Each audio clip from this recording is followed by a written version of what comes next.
Hello and good day. Welcome to our video channel, God's Promises. And today's video will be Joshua chapter 22. Let's get started now. Joshua chapter 22 tells the story of the tribes of Reuben, Gad, and the half-tribe of Manasseh returning to their allotted land east of the Jordan River. As they crossed the river, they built an altar on the western side, causing a great concern for the other tribes in the land of Canaan. The chapter begins with Joshua calling together the tribes of Reuben, Gad, and the half-tribe of Manasseh, who had been given land east of the Jordan River by Moses. Joshua commended them for obeying the command of Moses to help their fellow Israelites conquer the land of Canaan before returning to their own inheritance. He reminded them to be faithful to the Lord and to obey His commands.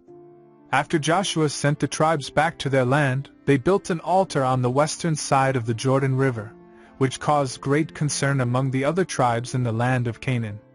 The other tribes gathered together and prepared for war against the tribes of Reuben, Gad, and the half-tribe of Manasseh, thinking that they had rebelled against the Lord by building an altar for themselves.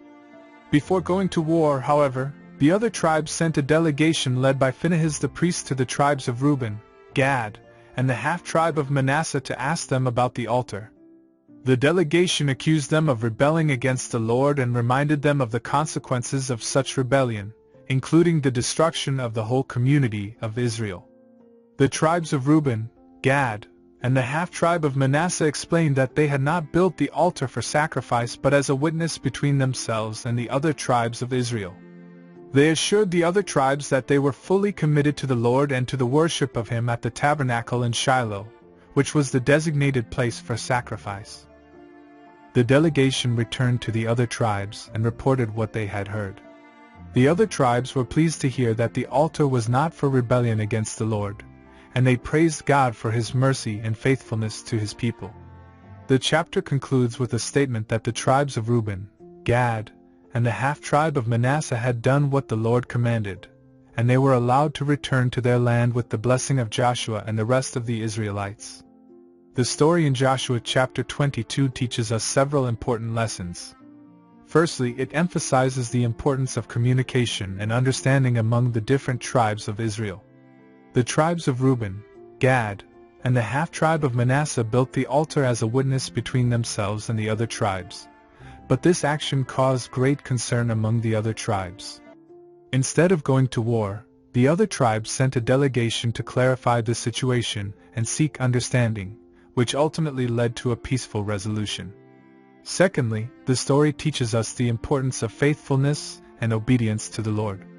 The tribes of Reuben, Gad, and the half-tribe of Manasseh were faithful to the Lord and committed to worshiping Him at the designated place of sacrifice. They were able to reassure the other tribes of their faithfulness and avoid conflict because of their commitment to the Lord. Finally, the story reminds us of the importance of being a witness for the Lord. The tribes of Reuben, Gad, and the half-tribe of Manasseh built the altar as a witness between themselves and the other tribes of Israel. This witness served to remind all the tribes of their commitment to the Lord and to each other. As Christians, we are called to be witnesses for Christ and to share His love and message with those around us. In conclusion, Joshua chapter 22 is a powerful reminder of the importance of unity, communication, and commitment among God's people. The story of the altar built by the Reubenites, Gadites, and the half-tribe of Manasseh highlights the potential dangers of misunderstandings and assumptions, but also the power of open dialogue and a shared commitment to God's will. As Christians, we are called to be a united body of believers, committed to following God's will and spreading His love and message to the world. However, misunderstandings and disagreements can arise, even among well-intentioned believers.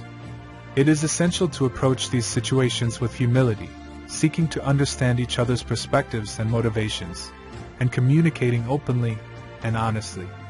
Like the Israelites, we can also draw strength from our shared commitment to God's will and the knowledge that He is always with us, guiding and protecting us. Let us strive to build unity and understanding within our own communities, and work together to fulfill God's plan for our lives and the world around us. Thank you for visiting us today. Please share with us your favorite Bible chapter below in the comments section. Don't forget to like and subscribe, it really does help our channel grow. Looking forward to see you back here for our next video.